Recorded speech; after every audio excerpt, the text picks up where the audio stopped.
Hi, can I please speak to Aren? Yeah, this is Aren. Hi, let me shut my window. I'm sorry. Hi, thank you so much. Hi, Hi, Aren. hi. Who is this? My name is Megan Connolly. I sent you an email. I'm Susie's supervisor. Awesome. Thank you so much. Thank you so much. I apologize. I'm actually severely. My diagnosis is severely dysgraphic of the dyslexic nature. So written communication is, as you see, I just kind of spiral. I actually had to reread yours, and I realized, oh, she asked me if she wanted me to be able to call me. My brain, I just don't operate well with written communication. I apologize. No, that's okay. It's I find myself. Yeah, go ahead. I apologize, please. No, that's okay. I just wanted to be sure that I understand the issue too, so that we can Absolutely, provide you like the best help that we can. of course. Um, yeah. So the connection between Venice Community Housing and hacla, how are they connected? So thank you so much. Honestly, just the way that you're approaching me and communicating with me, both you and Susie, that's why I was kind of jittery when I'm trying to talk to you. I've been trying to get assistance going on over 9 months. And I get really, because it's a county agencies and stuff, it's hard to get assistance here. The program that I am in, it's a federally funded Section 8 special programs. It's hacla is the housing authority for the city of Los Angeles. They regulate to make sure that like the programs, everything's true, and they issue the vouchers. Venice Community Housing has no relationship with any healthcare providing or anything like that on our contracts. What it is, through the rapid rehousing program, I had my face kicked in. This is like only for extreme cases. Usually it's for extremely mental. I lost over 20% of my body weight because I had my jaw wired shut and I was in the streets. So it's for rapid rehousing. And what it is the landlord, which in my case is supposed to be Venice Community Housing, is supposed to be an independent entity. That's why they're qualified to like participate in this programs and stuff. And they are a normal, per my contract, they are a standard fair housing apartment that I have rented from them. In the contract where it has me, they've crossed out the utilities.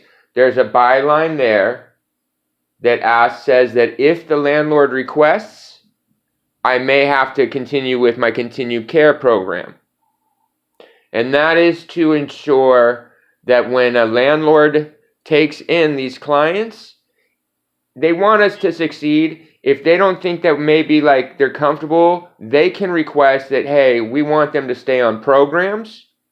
And so what that ends up doing is we still have HIPAA insulation from the landlord, and our social worker, case manager, who's supposed to be our continuum of care program provider, and my full service partnership, they're supposed to be the ones that alert the housing authority if I'm not following my programs, if I'm not doing, you understand what I'm saying? Because like they're trying to make it equitable so that we don't get discriminated against because you know we have issues and stuff. And so at the same time, that continuum of care program provider, they're supposed to help me out in a whole bunch of ways. Like they're supposed to help make sure that I'm fiscally doing okay as far as like rent, household supplies, food, everything. It's in the contracts. Right. But now, so they're supposed to be my advocate to make sure that I'm in a safe and habitable environment. There's supposed to be HIPAA insulation between, they're not supposed to be engaged with the landlord. Everything's supposed to be kind of mediated by housing authority, if that makes sense. Because the landlord's not ever supposed to be involved with my HIPAA affairs.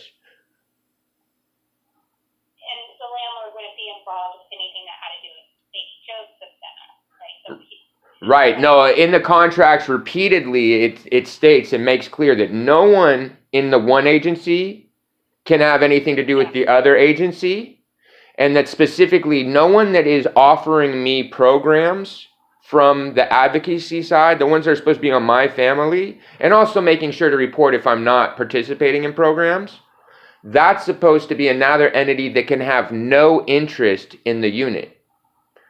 I didn't even get to go look for units. They told me this was the unit that I was getting magically. Like, I literally got it because they had me in a hotel while I was getting facial reconstructive surgery. And it was really bad. They kept trying to push me to new doctors, and I was like, no, I want my trauma. The people that... I grew up in Scientology. I'm autistic. I'm averted to doctors. I was dealing with some mental health, Department of Mental Health on my own accord, because I had no support. I was trying to, be a positive, constructive human being. I didn't have people to talk to. I was going for therapy. And that's what it was for years. I had gotten attacked where I was camping, which was like a block from there. When I woke up in the ICU, I'm really bad at knowing how to ask for help. Really don't understand how that works. The hospital, I was refusing pain medications, and they couldn't understand it. It's because of how I grew up, and I really wanted to make sure that no one thought that I was a drug addict because of my condition normally. So I got my jaw wired shut with no Novocaine. I woke up loving those people because for the first time in my life, I felt like people were actually trying to help me with my concern. Like, I had managed to communicate outward that I have an owie here. And that's all that the people around me were concerned with. They weren't making speculation about anything else. They wanted to help me with my owie. And it really was life-changing. I felt like I had just had all the bad shit beat out of me, and I had just a whole new appreciation and realized that maybe some people aren't out to hurt me. And that's how I got involved with these people. So I was at a hotel, and they kept trying to make me change. They kept putting off making appointments to the point where my trauma claim at Harbor UCLA actually got closed out. I had no more claim to get the wires out of my mouth even, because they were negligent in it. So I managed to get down to Harbor UCLA. I'm intelligent. I mean, I'm not going to say that. I'm cognate, you know what I'm saying? If I feel comfortable, if I feel safe to communicate with someone, that I'm not disadvantaged, I can have a communication. And so I went down there. I knew I was in a bad position, so I went to the ER and I showed them, and they're like, what happened? I was like, I think I ran into a barbed wire fence while I was smiling. I don't know, can we get these wires out of my mouth? And that's why they couldn't deal with it in ER, but at least I got in the system, went to records, patient services. They ended up shutting both of those down for 8 hours. Administration ended up coming back and offering me the service to finish off my care with no insurance because they realized something was severely wrong.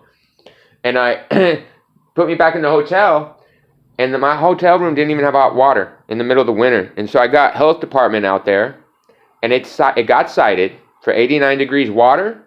St. Joseph's decides to kick me out of the hotel mid compliance orders to the hotel room over the hotel that I'd been in for 4 months.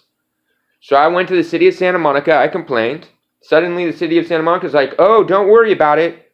They're going to have you an apartment. They have an apartment for you. I had an apartment in 2 weeks. And I've been here in some wild, ridiculous situation where housing doesn't really recognize that I am here. How long have you been there? I've been here since May. The last time, and the last time I had yeah, and basically I kept getting attacked. I kept trying to get help reporting to hacla that it's crazy here. There's too much drugs. There's too. I honestly, I didn't want housing, and what I mean by that is I wanted when we were engaging and stuff, they're talking to me about services they could provide and help. I really wanted to have access back to the therapy. Therapy is very hard to access on the streets. It's really hard to get mental health access unless you're extremely chronic. And And so I wanted to make sure that I had my case history of what I'd been dealing with Peter, because my history is complicated, was with whoever I was dealing with. And I wanted to be able to have access to that. And then I honestly, I don't like the idea of housing. I wanted therapy so that I can get back on my feet as a contributing adult, because that is 100% my frustrations and hardships in life, is that I'm very shameful of where I have found myself in life, as opposed to what I had achieved and what I feel like I should do. And it's hard for me. That's why I didn't ever stay in the middle of residential stuff. I was living in an industrial area. And so I didn't want the idea of being put into a housing. I was like, I really don't want to continue to be more of a burden on society. They told me that this place was an opportunity where they're going to help me with support, help me to scale back in society, help me so that I feel supported, I can get a job, start to feel like I'm scaling back into rent, help me make sure I don't get into trouble working with my PTSD, don't get into legal problems. And I document them from the start, allowing me to be stalked, threatened, harassed. I've had a gun pulled on me in this property. It's crazy. The first time I got successfully attacked and the guy pushed open my door and got at me, I tried to call 911. I couldn't get service, because our building's known as a nuisance caller. So they kind of don't really help us out great. And I document it. I called 8 times in 5.5 hours. 911 and non-emergency, hey, I'm bleeding, what should I do? And at 1:30 in the morning, I got so frustrated because it wasn't this kind of a feeling comfortable and safe. I called them back, and communication is great, but I was like, look, I'm autistic. I'm not doing good right now. I'm upset. I don't think it's good that I engage with law enforcement right now. Let me call my providers tomorrow. And I do that. And I try to get them to help me to report. And they're like, are you sure? And I was like, 100%, because I really want to get, I've been asking for intervention before between me and this guy. And I was like, absolutely, we need intervention. Neither of you guys are authorities. You're both first reporters. You should have alerted authorities. I've told you that this is getting bad, and I got attacked. They said, well, it could be misconstrued that you did. I said, I don't care. Go ahead and call the cops. That was at 9 o'clock in the morning. Don't hear back from them till 4. And they closed at 4:30, so I took it upon myself, trying to be responsible and proactive, right? It was Friday. I was like, all right, I'm going to try and call the officers again. I'm calm. Call them again. Said they're sending cops. I hear officers in my hall. So I'm like, cool, awesome. Open the door, and they almost tackle me down the stairs, asking me where the weapons are. I'm like, what are you guys talking about? Super, ridiculously compliant, super happy to go with them because they tell me that I'm going on a 5150 hold. I'm like, that's fine. But I have a police report that I'm supposed to have, you guys taken. They're like, nope, it's gonna it's part of the 5150. I'm like, yeah, no, you know what I'm saying? And and they end up putting me in a cop car waiting for a private transportation. They didn't call fire. I managed to get my phone out because I'm there for an hour and a half. Call communication again. I'm like, yeah, what's going on? Because, I thought you guys said you were sending officers. You can see I called 8 times last night. I'm autistic. I was supposed to get help with reporting. What's going on? They get upset. They call Pacific. They have them actually make them take a police report for me. I have that victim sheet. Before I went off on the transport, and even in the records for that medical transport, the transporters were like, what was that? Because I was super compliant and okay, cool, I have no problem with going. They were like, why are you so calm with this? I was like, it's cool because at least I'm going to an appropriate place to get, an authority, whatever. The authorities there, they observed me and they found no psych issue. They found it was a community engagement problem because, they had alleged that, in fact, they witnessed me chasing one of the other tenants around with a weapon 3 days prior. They tried to put me down for a homicidal hold. That police report that I had given it to my St. Joseph's worker, Sufyan, who I thought's a St. Joseph's worker. Well, when I got back from the hospital, he's playing this game, they won't respond to me, and I had to file a grievance. In August, he gives it back to me. I'm trying to find out what's going on with my police reporting. All of my reporting, I've never got to talk to an officer. I don't know what's going on. go to internal affairs, get the numbers, run the numbers. The one that I have, like, the receipt from when they took me on that hold, yeah, they don't have the copy that I even have. Somehow they only have a copy with the same numbers that makes the allegation I tried to kill someone. I'm in a super dangerous place. The guy before me died from an arson May 5th of 2018. He tried to hang himself out the window a couple months before that. They cut him down from the street, and I'm on a second story unit. It's crazy what's going on here. The problem is the same people own both entities, and they conflict, and it's on them to self-report against themselves. They're not doing it. They own St. Joseph. Yeah, they bought St. Joseph's in 2016.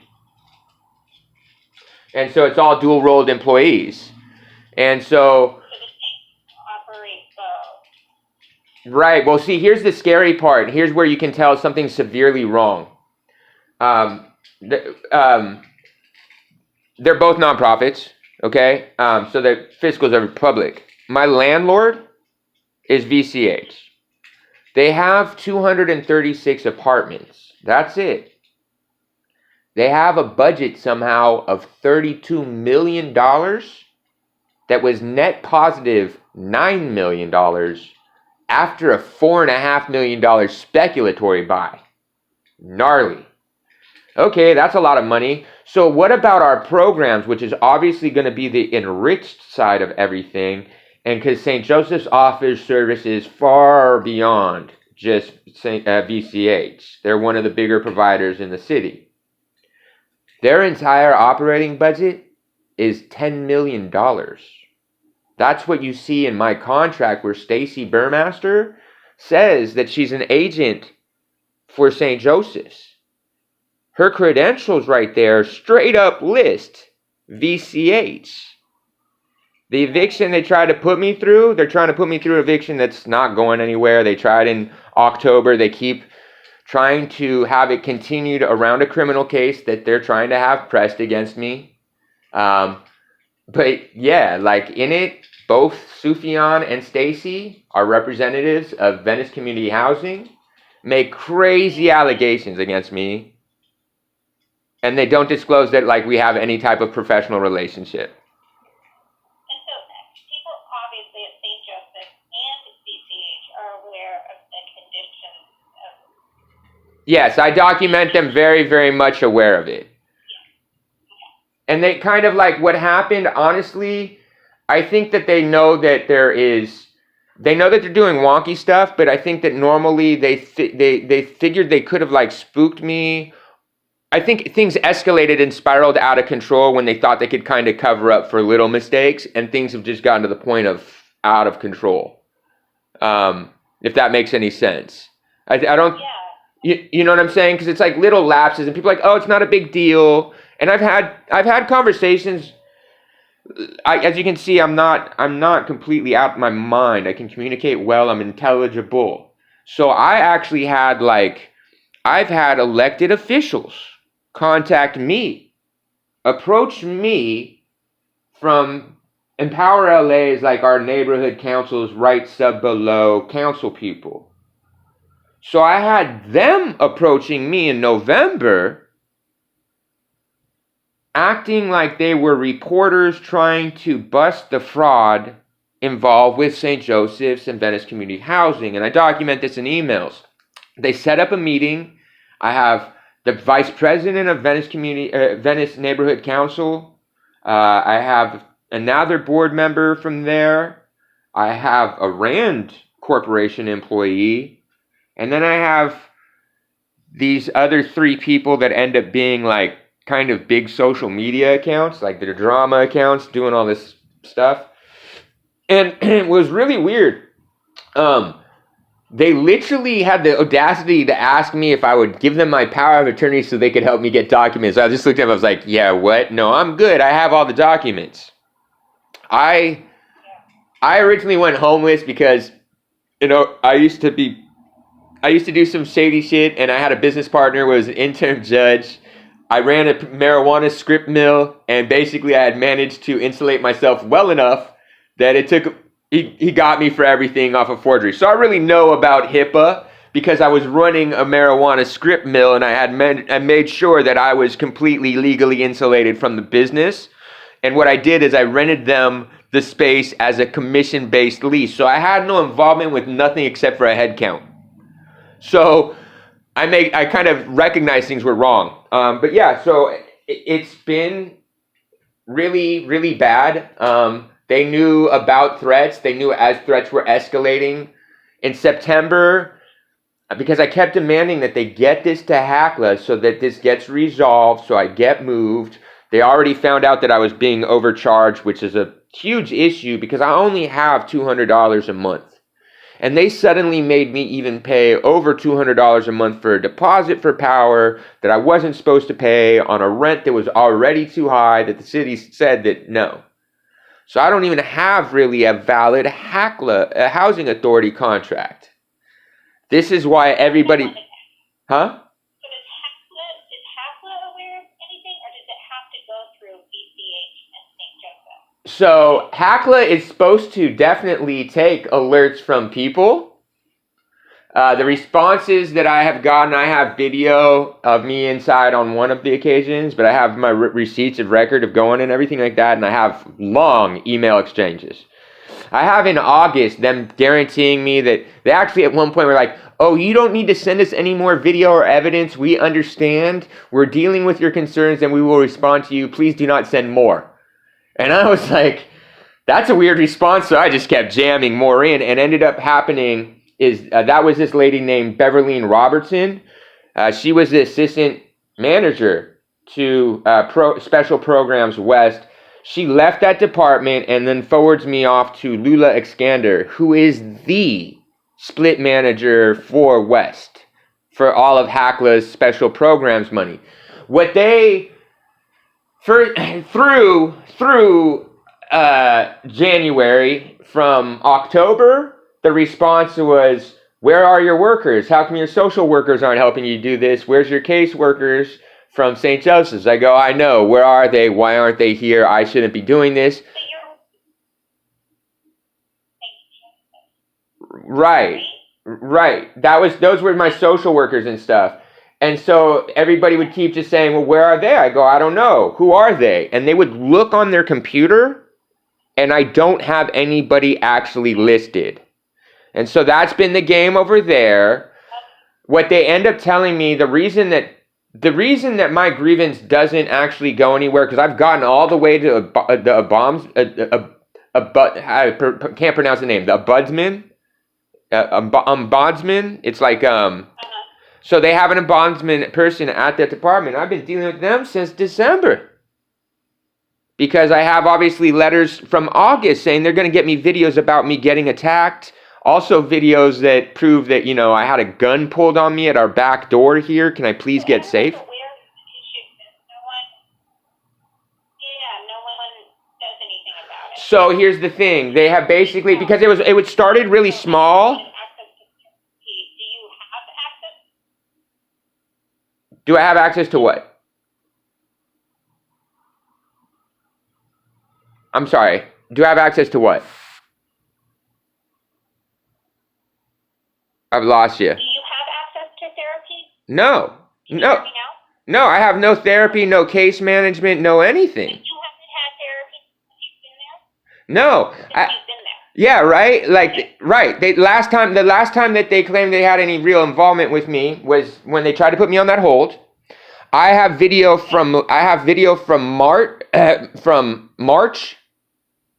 Or no, maybe it's April. Yeah, it's April, I think, of Venice of St. Joseph's psych. They came to visit someone at my building.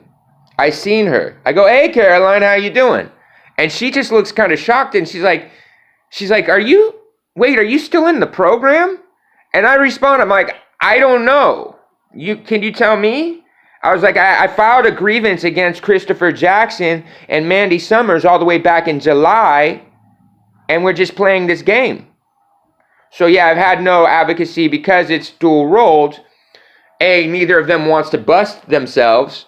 But what the housing authority people have blatantly told me is that it's a huge deal, Because even just that contract where they cross out the power thing and they change that, and then the fact that Stacy has fulfilled it as an agent for the other place, both agencies would be disqualified from participating in the voucher program. Probably a rightly thing, but everybody's going, oh, well, yeah, they might have made a mistake, but they'll right the ship. These are all homeless, degenerate pieces of shit anyway. We're doing them a service. And I have a message from Bonin literally telling me why I wasn't happy and didn't just take the free government money. Why am I causing problems? So one of my landladies, the way that they managed to pull this off and that they have so much vested power and kind of what's going on around here. So the executive director for Venice Community Housing, like I said, they own St. Joseph's. In 2010, they took over Venice Family Clinic. They started it, corporate took over it with Venice Family Clinic Foundation. Same people. So also in 2010, they had started, and this is Becky Dennison, they started this group called Congress, DBA Los Angeles Can Network. LA Can Network is owned by my landlord. That's the people that are doing everything. One of the other landlords involved in all of those entities, and I have interaction and I have emails between someone else telling her that they've witnessed videos of me getting assaulted and threatened, and that things I'm not safe, that they know I need help, is Carol Sobel, the ACLU star lady, the one that's causing all these lawsuits to cause all this shit in the streets that would have never helped me as being homeless. All it's really doing is causing a lot of resentment and upset. They haven't funded any programs for anybody to be able to even access some therapy before you're all the way down in the gutter. No one's talking about funding stuff for this, that, or the other. So I'm in a bad position. There's a tremendous amount of money involved.